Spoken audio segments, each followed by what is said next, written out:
부동산 뉴스 알려주는 남자 2021년 9월 셋째 주 시작하겠습니다. 네, 금주의 원픽 기사는요, 중앙일보 9월 14일자 기사입니다. 연이어서 두 가지 기사, 같은 주제에 대한 기사 두 개 가지고 왔는데요. 수도권 전셋값 3년 전 아파트 값을 넘어섰다. 서울을 포함한 수도권 아파트 평균 전셋값이 4억 4천만 원으로 18년 1월 매매가 4억 4천만 원을 넘어섰다고 합니다. 임대차법이 유지되면 전셋가가 더 오를 수도 있다는 그런 시각도 있다고 합니다. 여기 보시면 자료, 이제 KB국민은행 자료고요. 보시면 21년 8월 평균 전셋가가 이제 서울 같은 경우는 6억 4천만 원. 근데 18년은 이제 자료가 없고요. 17년 10월하고 비교를 했는데 이미 6억 6천만 원, 요때 비슷하게 이미 올라갔죠. 그래서 수도권 같은 경우는 방금 말씀드린 18년 1월보다 지금 증가하게 됐고요. 인천 같은 경우는 17년 8월에 그런 전셋가를 이미 상승하고 있다, 이렇게 보시면 될 것 같습니다. 네, 같은 내용입니다. 지금 이제 매일경제에서 나온 거고요. 수도권 아파트 전셋값 폭등. 3년 반 전에 이 값에 집을 샀다. 그만큼 이제 많이 올랐다는 말씀이고요. 전셋가 지난해 7월 말부터 적용된 임대차법에 따라서 이제 전셋값이 5% 인상으로 2년 연장하는 그 연장 계약이 우리 얘기하는 2+2죠. 그게 만기가 도래하는 내년 7월 말 이후부터는 전셋값이 한 번 더 급등할 수 있다는 그런 시장의 경고 메시지까지 나오고 있습니다. 네, 박원갑 KB 수석위원님이시죠. 네, 전셋값 상승은 매매가를 밀어올리는 요인이 될 수 있다, 이렇게까지 말씀하시고 계십니다. 네, 다음 마찬가지로 이제 같은 내용은 아니고요. 조금 이제 지금 현재 매매가 이렇게 금액이 올라가는 거에 대한 어떤 그 원인을 조금 가져온 기사라서 연이어서 좀 가지고 와봤습니다. 9월 16일자 매일경제 기사고요. 코로나발 부동산 급등, 전세계 집값 9% 뛰었다. 네, 55개국 평균이라고 합니다. 그래서 전세계 집값이 2009년 1분기 이후로 계속 지금 현재 횡보합을 하면서 상승을 하고 있죠. 근데 우리나라만 올랐느냐? 많은 이제 그 부동산 연구하시는 분들이 우리나라 정책 때문에 지금 집값이 오른 건 아니다라는 그런 이제 그런 데이터를 가지고 올 때 항상 전 세계 집값을 비교를 하거든요. 근데 보시면 뉴질랜드, 미국, 이게 이제 흰 게 2020년이고요. 지금 여기 파란색이 2021년인데 안 오른 나라가 이제 많지 않습니다. 그래서 보시면 코로나19로 타격받은 경제를 부양하는 과정에서 저금리, 그리고 주택 부족 현상, 풍부한 가계 저축 등이 복합적으로 적용이 된 거고요. 여기다 코로나19로 지원금까지 풀렸죠. 그리고 극심한 건축 자재난, 그리고 인력난도 주택 공급을 위축시키고 있는 게 전 세계적인 현상이다. 거기에 우리나라는 정책적으로 이제 지금 집값을, 그리고 공급을 풀어주지 않고 있죠. 재건축을 막고 있고, 그 다음에 뭐 분양가 상승제 때문에 더 이상 그 새로운 사업 시행하기 어렵게 만들어져 있고, 인허가도 물량도 줄어들고 있고, 그런 부분들 때문에 공급이 부족한 현상까지 같이 겹해져 있는 거고요. 이거는 사실 저금리 기조가 풀리기 전까지는 당분간은 요 상승세는 쉽게 꺾이지 어려울 거다라는 전망을 하시는 분들도 있어서 한번 가져와 봤습니다.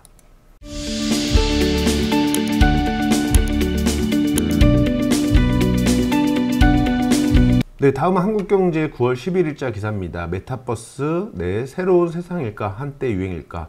조금 다른 내용인데요. 우리가 조금씩 이제 눈여겨봐야 되는 이런 그런 흐름들이나 아니면 트렌드들이 있으면 제가 이제 같이 가지고 오는데, 부동산 아니더라도 조금 알아두셨으면 하는 용어고요. 그래서 보시면 가상과 추상을 뜻하는 메타하고요, 현실 세계를 뜻하는 유니버스의 합성어입니다. 그래서 지금 최근에 이제 뭐 바이든 그 대통령, 미국 대통령 그 선거운동도 이렇게 온라인에서 했고요. 코로나나 이런 것 때문에 입학식, 그리고 콘서트까지 비대면 경제가 켜지고 있고 가상세계에 각광받고 있다고 합니다. 그래서 지속 가능한 플랫폼을 좀 구축해야 되는 한계는 있지만, 어느 정도는 우리 이제 온라인 그런 네트워킹이 별도의 공간에서 이루어지는 것들이 지금부터라도 계속 꾸준히 발전할 것 같습니다. 네, 다음은 한국경제의 9월 11일자 기사입니다. 광장, 그 다음에 도곡동 미니 정비 사업 속도 낸다. 네, 그래서 사실 요거보다 요 미니 정비 사업에 대한 내용을 조금 말씀드려 가지고 왔는데요. 보시면 이제 재개발이나 재건축 보시면 정비 기본계획, 정비구획, 그 다음에 조합 설립 추진위, 요 단계가 미니 정비 사업은 삭제가 됩니다.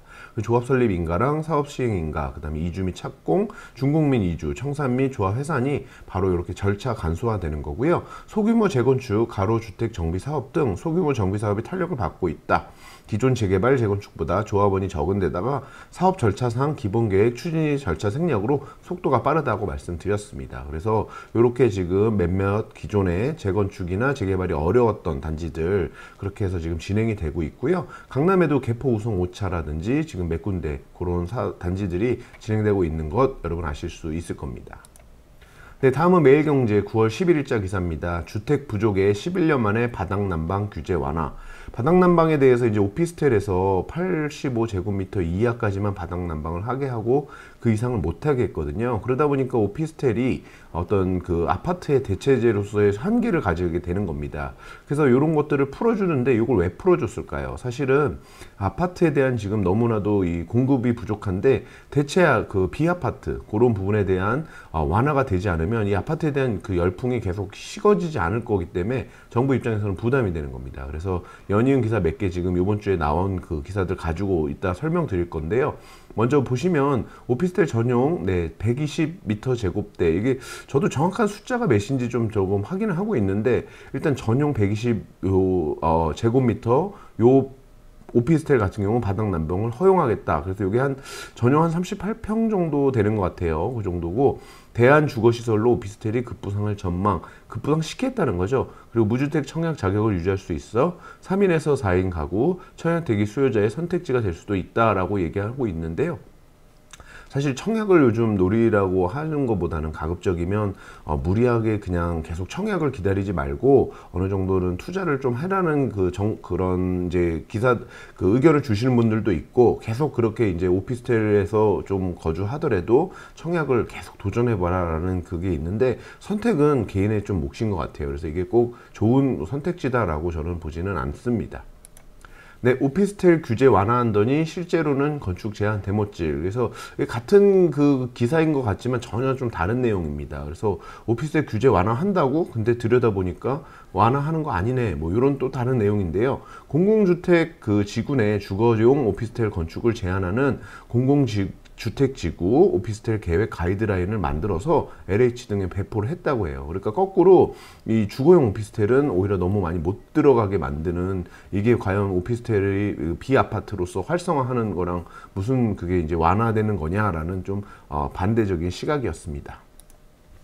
다음 한국경제 9월 11일자 기사입니다. 대출 규제 풍선 효과, 서울 오피스 빌딩 세계에서 가장 많이 올랐다. 세계에서 가장 많이 올랐다는 거는 사실 객관적인 자료는 사실 저도 확인을 못했습니다만 이 상업용 부동산 이제 물류창고 소매까지 포함해서 올 이제 전분기 대비 올 2분기 때 이 서울이 가장 많이 올랐다고 해요. 그래서 보시면 근데 아직 평균 가격은 그렇게 높은 편은 아닙니다. 그래서 오른 상승률이 높은 거지 금액이 가장 높은 거라고 생각하시면 안 되고요. 오히려 맨하튼이나 이런 도쿄는 그 코로나19 때문에 이 비싼 그런 곳을 택하지 않고 외곽으로 나가는 현상 때문에 오히려 떨어졌다고 하네요. 그래서 이미 오를 만큼 오른 시장과 이제 올라가는 시장의 차이점을 느끼시면 될 것 같고요. 서울 상업용 부동산 가격은 1분기보다 8.7%나 상승했다고 합니다. 18개 주요 이제 세계 18개 주요 도시 중에서 가장 큰 상승폭을 가지고 있고요. 오피스 빌딩이 주도하고 있고 오히려 주택 수요 규제하자 꼬마 빌딩의 인기가 있고 각 법인들이나 이런 것들까지 대형 물건들까지 그 상승세가 계속 연결됐다라는 그런 기사의 논지를 좀 읽으셨으면 좋겠습니다. 다음은 한국경제 9월 11일자 기사입니다. 주거 정비 지수제 폐지, 서울 재개발 규제 완화, 번개도. 보시면 주거 정비 이제 기본 계획 요 관련된 내용이 몇 가지 나오는데요. 서울시의회가 정비 기본 계획을 통과시켰습니다. 그래서 사업 기간 단축하고요. 공공계획도 도입하고 재개발 구역 개발에 대한 기대감도 커지게 만들겠다. 이렇게 하고 있고요. 보시면 재개발 구역 지정 시 주거 정비 지수제를 폐지하겠다. 그리고 서울시 주도 공공계획도 도입하겠다. 그리고 정비 계획 위반까지 주민 동의 절차 2회로 간소화해서 속도를 좀 더 빠르게 해주겠다. 사전 검토 요청 시 주민 동의율 30%로 상향시켜서 오히려 더 빨리 진행될 수 있도록 하겠다라는 것이 지금 최근에 이제 개정되고 있는 규제 완화의 그 내용들입니다.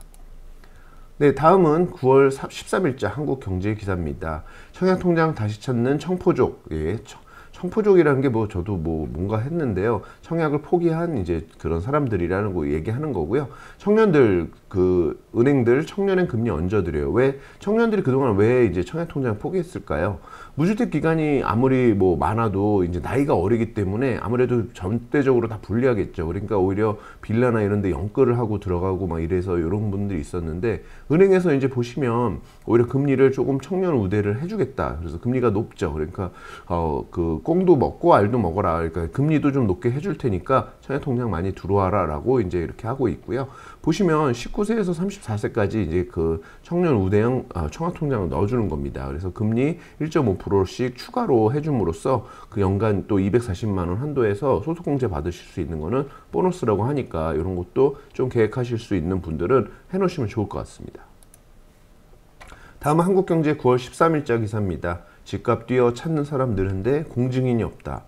이 공증인이라고 하면 저도 이게 정원제가 있는지 몰랐어요. 근데 보시면 이게 이제 그 인원이 딱 막혀져 있다고 합니다. 그래서 새로운 사람이 새로 나오려면 기존에 그 공증인이 한 분이 이제 돌아가셔야지만 만들어지는 아주 인원 관리가 잘 돼 있는, 그러다 보니까 많이 이제 지금 최근 들어서 왜 이 공증인이 필요하죠? 보면 차용증은 결국은 이제 증여나 이런 부분들을 해결하기 위해서 차용이나 이런 걸 쓰시는 게 있어요. 그리고 상속도 결국은 이제 공증을 통해서 미리 상속 지분을 어떻게 하겠다라는 것을 이제 굳이 변호사 안 쓰시고 이렇게 상속 등에 관련된 걸 공증인을 활용하거든요. 그러다 보니까 찾는 사람들이 급증하는 겁니다. 근데 정원제로 공급이 막혀 있고 지방은 더욱 없고 서초동만 복적복적한다라는 그런 정원제에 대한 문제점 또 한번 기사화 됐습니다.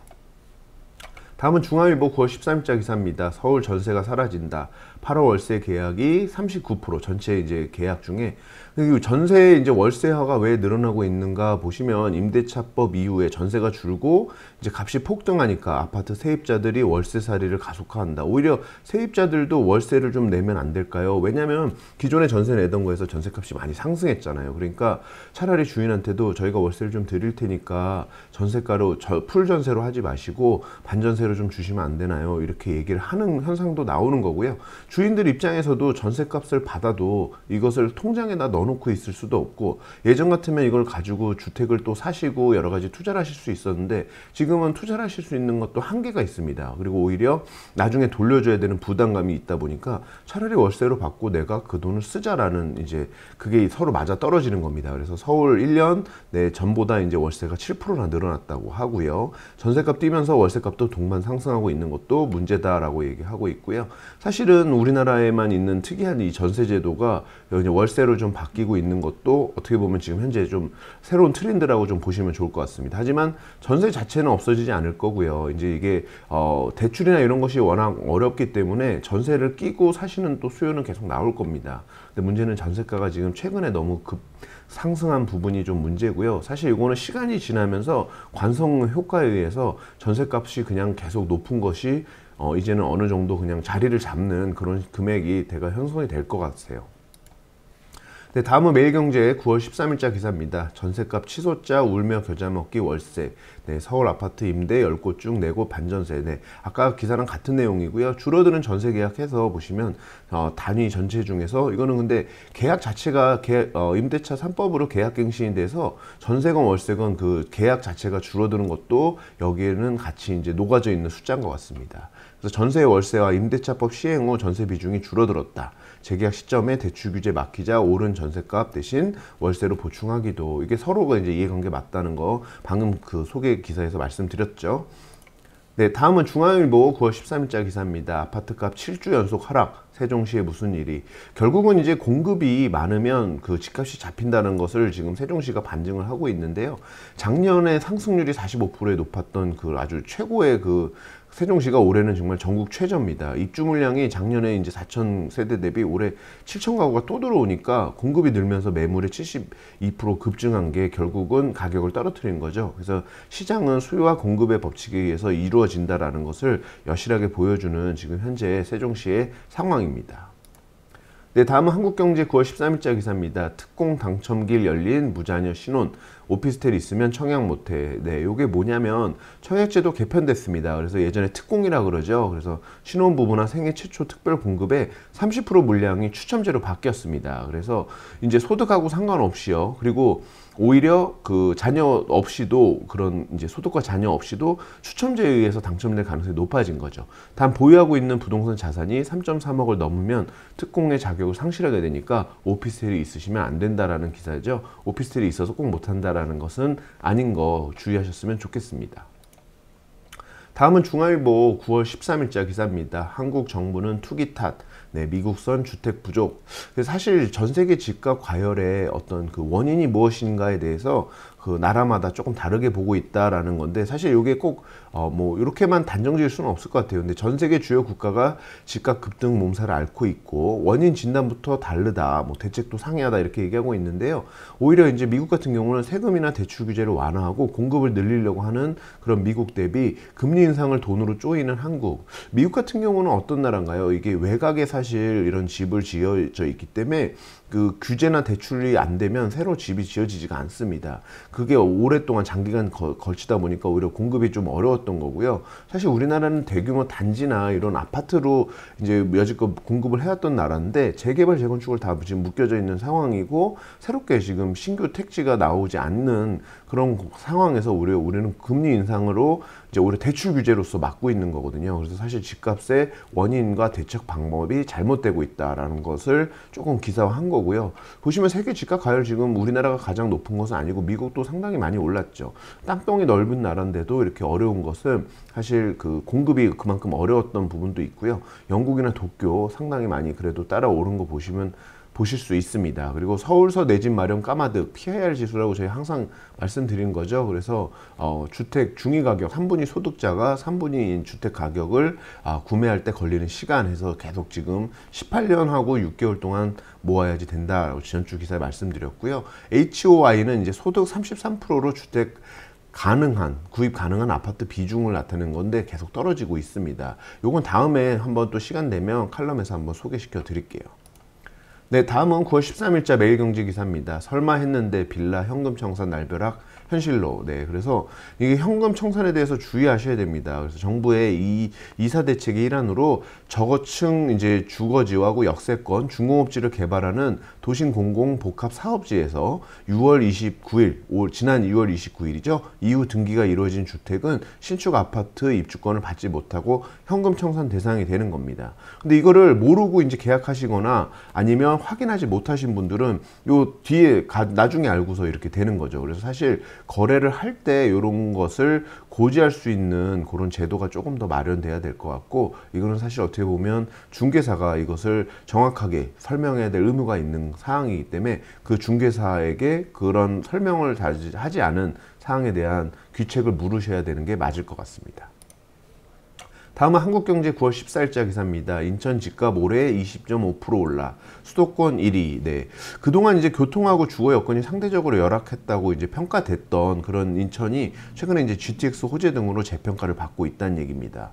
그래서 올 들어 지난달까지 인천 집값 상승률이 20.5%로 같은 기간에 서울의 9.8%, 경기 18.7%보다도 매우 높은 상승률을 보이고 있다고 기사는 말하고 있습니다. 네, 다음은 한국경제 9월 15일자 기사입니다. 기업들 앞다퉈 부동산 영끌. 네, 구입액 1조 5천억. 네, 6년 새 10배 급증. 사실 이게 10배 급증한 거는 가격이 올라갔기 때문에도 있는 것 같아요. 그래서 사실은 이제 공장 및 물류창고, 주택용 이제 부동산은 제외한 거고요. 사실은 주로 이제 상업용 오피스나 이런 그런 공간으로 투자한 거겠죠. 그래서 대출 비용이 줄고요. 자금 조달이 쉬워졌고, 구입액이 14년 이후 최대 규모라고 합니다. 근데 강남 3구하고 성남 분당구에 집중 투자돼 있고, 오히려 이런 부분들이 기업의 이제 자기 자본 이익률은 하락하고 있다. 요거 주의해야 된다라는 기사 내용 한번 눈여겨보셨으면 좋겠습니다. 다음 한국경제 9월 15일자 기사입니다. 소득 하위 40%가 자가 보유율이 47%로 역대 최저라고 합니다. 부동산 자산 이제 가격이 급등하고요. 저소득층이 살 수 있는 중저가 아파트나 다가구 주택, 빌라 등의 가격까지 올라갔기 때문에 반면에 이제 20%의 그런 소득자들이 집을 가진 비율은 오히려 70%에서 80%대로 이제 상승했다라는 그런 지금 빈부격차 더 심해진다라는 그런 기사 조금 눈여겨보셨으면 좋겠습니다. 다음 한국경제 9월 15일자 기사입니다. 임대사업자 종합부동산세 내일부터 합산 배제 신고하셔야 된다. 임대사업자가 이제 합산 배제 신고를 하셔야 되는데요. 임대사업 제도가 폐지돼서 종부세 합산 배제 요건을 충족하지 못하게 되었음에도 합산 배제 신고를 하지 않으면 신고 누락으로 경락 내 세금은 물론 오히려 가산세까지 납부해야 되는 거 주의하셨으면 좋겠습니다. 다음은 한국경제의 9월 15일자 기사입니다. 상한제 아파트 분양가 오른다. 네, 건축비 13년 만에 최대폭 인상. 그래서 이제 기본형 이제 건축비를 지금 많이 증가시켰죠. 그래서 아파트 등 공동주택 분양가 산정에 활용하는 기본형 건축비 상한액이 이제 3.42% 상승했다고 합니다. 이에 따라 분양가 상한제를 적용받는 새 아파트 분양가도 오를 전망이라고 하니까 그것도 같이 눈여겨보셨으면 좋겠습니다. 다음은 매일경제 9월 15일자 기사입니다. 공동명의 주택 종부세 단독명의로 내려면 이달 신청. 네, 저희가 지난주 기사에도 이거 비슷한 내용이 있어서 말씀드렸어요. 그래서 합산 배제는 아까 방금 말씀드린 내용이고요. 전 기사에서 말씀드린 내용이고 단독명의 신청은 이제 9월 30일까지니까 꼭 신청하셔서 이 뭐가 다른 거라 그랬죠? 단독명의는 그 고령자하고 장기 보유 공제를 받으시는데 공동명의는 요걸 못 받다 보니까 연령이 60대 넘으시고 10년 이상 보유하신 분들의 공시 가격이 어느 정도 금액 이상인 것은 이렇게 신청을 하시는 게 더 유리하다라고 지난주에 저희가 칼럼에서 계산 그 금액까지 비교한 기사까지 설명드렸던 거 다시 한번 눈여겨보셔도 좋을 것 같습니다. 다음은 중앙일보 9월 16일자 기사입니다. 공급 다급한 정부 오피스텔 규제 푼다. 네, 앞장에 이제 나왔었죠. 그래서 비아파트 규제 완화입니다. 주택 공급이 급한 정부가 이제 도시형 생활주택 그리고 오피스텔 등 이제 비아파트에 대한 규제를 완화해서 이제 그 공급을 좀 늘려보겠다라는 거죠. 아파트 대체제로 공급되던 주택을 3인에서 4인 가구도 살 수 있도록 규제를 완화해서 당장의 공급난을 해결하겠다. 사실 도시형 생활주택이 방이 2개까지밖에 만들 수가 없었거든요. 그래서 사실 3인하고 4인 가구 들어갈 수가 없죠. 그래서 부모하고 애들하고 같은 방을 쓸 수는 없잖아요. 그래서 사실은 아파트의 그런 대체제임에도 그 효과를 내지 못하는 이런 것들을 더 규제를 완화해서 조금은 더 시장에 좀 대체제로서 아파트 열풍이 좀 잠재울 수 있는 그런 걸 기대하는 것 같고요. 바닥난방도 사실 바닥난방이 없으면 오피스텔이라도 추워서 들어가 사실 수가 없잖아요. 그래서 85 전용 이제 85 이하만 바닥난방 허용하던 것을 120대까지 올린다고 전 기사에서 말씀드렸죠. 그래서 그런 식으로 세제나 이런 것까지도 좀 우대를 해서 아파트로 쏠림 현상을 좀 막아보겠다라는 건데 효과가 어떻게 될지는 조금 지켜봐야 될 것 같습니다. 다음은 매일경제 9월 16일자 기사입니다. 네, 바로 나왔죠. 그래서 규제 완화했지만 탈세 등 부작용도 있고 아무래도 물량이 너무 적어서 집값 잡기 효과가 있을지 의문이다. 그래서 전문가들이 말씀하신 게 단기간에 소형 주거 공급은 가능한데 방향은 맞는데 이제 물량을 대신하기에는 전체적인 물량이 많지가 않다라고 이렇게 바로 연이어 기사 나온 것까지 눈여겨보셨으면 좋겠습니다. 그래서 규제 완화 방안 아까 말씀드린 내용 잘 정리되어 있는 것도 같이 한번 보셨으면 좋겠고요.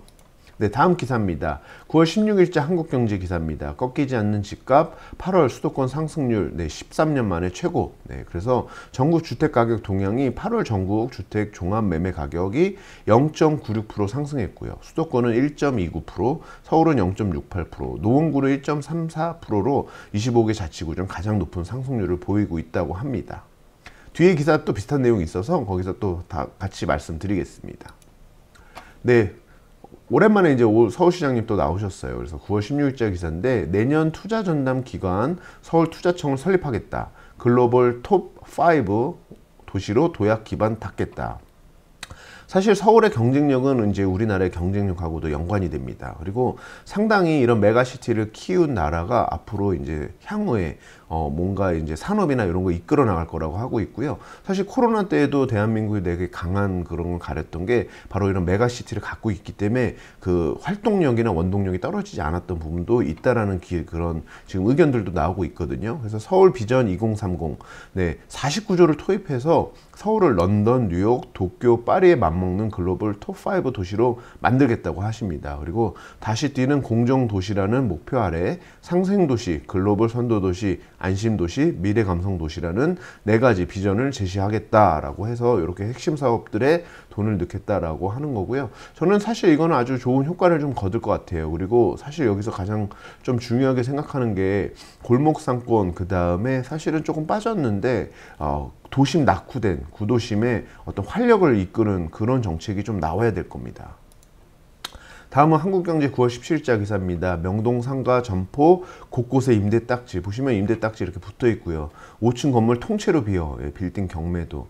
사실 명동 하면 예전에 정말 알아주는 정말 관광 명소에다가 저희가 명동에 상가하는 권리금을 막 주고라도 줄을 서서 기다렸던 그런 시절이 있었는데, 중국의 한한령 등을 계기로 2, 3년 전부터 외국인 아주 감소세가 눈에 띄게 드러졌죠. 그리고 코로나19로 이제는 내국인마저 유통이 끊겼습니다. 그래서 상권이 극도로 침체하자 건물이 통으로 경매에 나오고 주인들은 거의 아사 직전에 이르고 있죠. 그래서 이런 건물들에 지금 투자를 또 검토하시는 분들이 있는데, 결국은 사실 어떻게든 아까 말씀드렸지만 도심에 낙후된 구도심에 대한 어떤 좀 활력을 이끌 수 있는 뭔가 방법이 나와야 됩니다. 그래서 그런 거를 보시고 투자를 좀 장기적인 안목으로 거시는 건 좋은데, 너무나도 그렇게 이제 옛날의 명동의 그런 어떤 환상에 있어서 바로바로 이렇게 투자 들어가시는 것은 조금 리스크 있다라고 말씀드리겠습니다.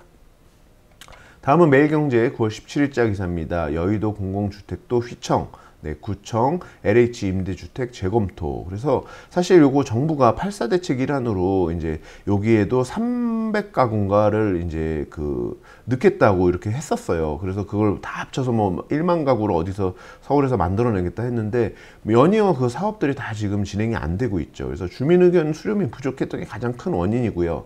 18년부터 3년 넘게 여의도 아파트 지구내 재건축을 보류시켜 놓은 상황에서 여기다 공공주택을 넣겠다고 하니까 주민들이 지금 거의 완전히 뭐 가보시면 아파트 단지에 엄청난 현수막 걸어 놓으신 거 보실 수 있을 겁니다. 그래서 주민들의 어떤 의견도 좀 수렴하면서 어떤 새로운 사업도 해야지, 너무나도 이런 주민들의 의견들은 이제 사업은 뭐 진행 못되게 막고 이런 것을 진행한다 그러면 주민들의 반감, 이런 것들이 요즘은 되게 무서운 그런 효과로 바로 이어지니까 그런 부분도 눈여겨보셨으면 좋겠습니다. 다음 한국경제 9월 17일자 기사입니다. 집값 같은데 새 아파트는 네, 재산세 2배 분통. 네. 보시면 이게 사실은 어떻게 보면 공시가격 산정의 그런 어떤 제도적인 부분에 대한 좀 개선이 필요하다라는 논지인데요. 구축은 전년도 말 대비 이제 공시가격의 세부담 상한제 해서 3억 이하는 0.5%, 그러니까 5%만 올리게 돼 있고요. 3억에서 6억은 10%, 그 다음에 6억 초과는 30%만 그 공시가격을 올리게 돼 있는데, 신축은 이런 세부담 상한제가 없다 보니까 그냥 거래가랑 새롭게 하는 거니까 구축하고 이 신축의 그런 공시가격의 갭차가 발생할 수밖에 없겠죠. 그래서 마침 또 광명에 그런 단지가 있어서, 철산동에 그런 단지가 있어서 그걸 비교를 했는데 200만 원하고 뭐 114만 원의 차이가 있다, 이렇게 엄청난 차이가 있다, 시세는 같은데 이런 차이가 있는 재산세가 나오는 모순이 있다라고 얘기를 하는데요. 사실 이거 어느 제도에도 사실은 어떤 완벽하지 않은 그런 부분들이 있을 거예요. 그래서 그런 부분들을 좀 아주 냉철하게 파고드는 것 같은데, 사실 이 부분은 시간이 지날수록 어느 정도는 또 세부담 상한제에서 넘어가는 부분들이 있기 때문에 그런 부분들이 꼭 완화는 될 건데, 제도적으로 좀 보완은 필요하다는 부분에 있어서는 저도 동의를 하는 내용이었습니다.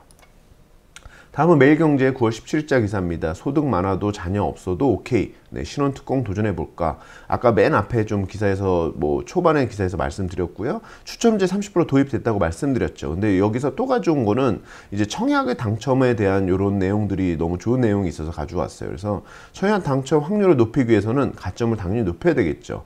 뭐 무주택 기간이라든지 이런 거 꼼꼼히 따져보셔야 될 거고요. 무주택자라면 특공을 활용하시는 게 가장 유리하고요. 가점이 낮다면 중대형을 공략하고, 청약통장에서도 여러 가지 다양한 것이 있으니까 리모델링을 통해서 확률을 높이는 것이 중요하다라는 것도 정말 꿀팁이었고요. 그 다음에 자주 하는 청약 실수 요거 보시면 무주택 기간 산정 오류로 아주 당첨이 되셨는데도 이게 이제 떨어지시는 경우도 있고요. 부양가족 수 산정 오류, 가구원 청약이 좀 문제가 되고요. 주택 소유 오류도 있고요. 대장텀 제한도 있고, 당해 지역 미해당도 있고요. 신혼특공, 소득 초과, 그다음에 주택 양도일, 해외 거주 기간 등의 다양한 이런 실수 때문에 하는 것들 눈여겨서 주의 깊게 하시라는 거 아주 좀 중요한 내용인 것 같아서 가져와 봤습니다. 다음은 매일경제 9월 17일자 기사입니다. 강남 3구 또 신고가, 전셋값도 동반상승. 그래서 주간 아파트 동향 지금 계속 0.21%씩 계속 상승하고 있죠. 사실 주간에 0.21%씩 상승은 적은 양은 아닙니다. 그래서 꾸준히 상승하고 거래는 안 되고 있지만, 보시면 이번 주는 오히려 강서구까지, 지금 이제 서울 중심부에서 외곽까지 가격이 싼 뭐 도봉구나 이런 데까지도 상승률에 불을 지폈고, 수도권에도 외곽까지 지금 불이 지펴져 있는 상황이라는 거 몇 주째 기사에서 하이라이트 하고 있으니까요. 사실 그 내용도 계속 눈여겨보셨으면 좋겠습니다. 다음은 매일경제 9월 17일자 기사입니다. 정부 8월 신규 택지 발표가 오히려 수도권 집값을 더 올렸다. 지금 뭐 이렇게 얘기하고 있는데요. 수도권 아파트 매매 가격이 5주 연속 상승률 0.4% 하고 있고, 오히려 주택담보대출을 한도 축소하고 기존금리를 0.25% 인상했음에도 수도권이나 이런 데는 오히려 개발 및 교통 호재에 대한 기대감 때문에 집값이 올라가고 있다라고 이렇게 나타내고 있습니다. 다음은 9월 17일자 기사입니다. 주거정비지수 폐지, 오세훈표 재개발 규제 완화 본격화. 그래서 앞에 좀 서울시에서 지금 재개발 규제 완화하고 있다, 요거 말씀드렸죠. 그래서 6대 방안 그래가지고 이렇게 6가지 주거정비지수 폐지, 신속통합기획 전면 도입, 주민동의율 절차 강화 및 확인 단계 간소화, 재개발 해제구역 중 노후지역 신규 지정, 그 다음에 2종 7층 일반 주거지역 규제 완화, 매년 재개발 구역 지역 공모로 신규 구역 발굴, 이렇게 해서 6대 방안을 이제 5번 23일까지 기본계획에다 다 넣고 6대 방안 적용되는 민간 재개발 후보지 공모에 나서겠다라고 이렇게 발표했다고 합니다. 다음은 중앙일보 9월 17일자 기사입니다. 비슷한 내용이어서 뭐 더 자세히는 말씀 안 드리고요. 주거정비 지수제 폐지됐다. 요것도 한번 지지난주 기사에 한번 말씀드렸던 거고요. 재개발 지정의 기간을 5년에서 현행 5년에서 2년으로 단축할 수 있게 요것을 자기들, 그러니까 뭐죠? 그 조합에서 뭐 끌고 나가고, 서울시에서는 처음에 가이드라인만 해주고 이제 그 진행되는 사항들은 계속 나중에 한 번에 결정해주는, 그렇게 해서 시간을 줄여주겠다라고 이렇게 기사 나온 거 말씀드렸습니다. 다음은 9월 17일자 한국경제 기사입니다. 서울 아파트값 고공행진, 7주 연속 0.2%대 상승. 서울 주간 아파트 가격 상승률이 7주 연속 0.2%대 상승률 유지하고 있고요. 전국 전세 가격이 0.2% 올랐고, 수도권은 0.25%, 서울은 0.17% 상승했다. 자, 눈여겨보셨으면 좋겠습니다.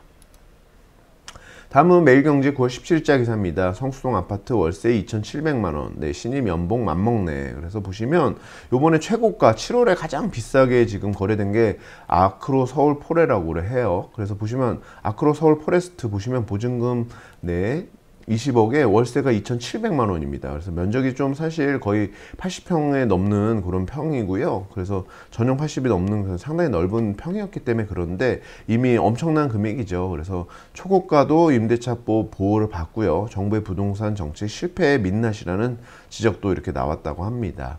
국토교통부 실거래가 공개한 그 시스템을 분석했고요. 보시면 전세가로는 이제 레미안 대치팰리스가 36억에 전세 거래됐다라는 거, 그것도 한 주 동안 화제가 됐던 그런 내용이었습니다.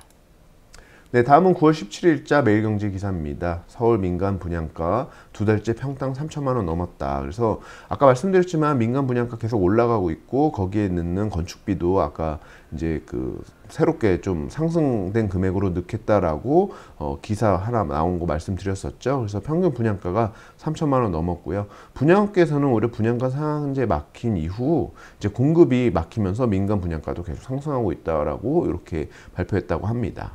네, 금주도 이렇게 다양한 기사들 가져왔고요. 저희들 이제 민족의 명절이죠. 추석이 이제 연휴가 시작됐습니다. 많은 분들 추석 연휴 기간 동안 또 많은 얘기, 특히 부동산에 대한 얘기, 뭐 가족들 자주 만나지 못하시지만 그래도 이렇게 집에서 만나시면서 얘기들 많이 하실 것 같아요. 그래서 하반기 부동산 시장의 전망, 그리고 앞으로의 그런 그 상승률 계속 이어질 것 같습니다. 그래서 많은 분들 궁금해하시는 사항들 또 있으시고, 요번에 이제 그 종부세에 대한 얘기가 계속 이제 언급이 되고 있어요. 그래서 종부세 문의하시는 분들도 많으신데, 이런 부분들 끊임없이 따져보셔야 되고, 정책 바뀌는 거 저희가 지속적으로 이렇게 계속 설명드릴 테니까 저희 부동산 중개법인 가치와 함께 유튜브 계속 구독, 좋아요 해주시고요. 궁금하신 사항이나 아니면 투자에 대한 방향, 그리고 향후의 계획 등 다양한 의견들 혹은 질문 있으시면 언제든지 편하게 저희 부동산 중개법인 가치로 전화 주시면 저희가 상담 드리겠습니다.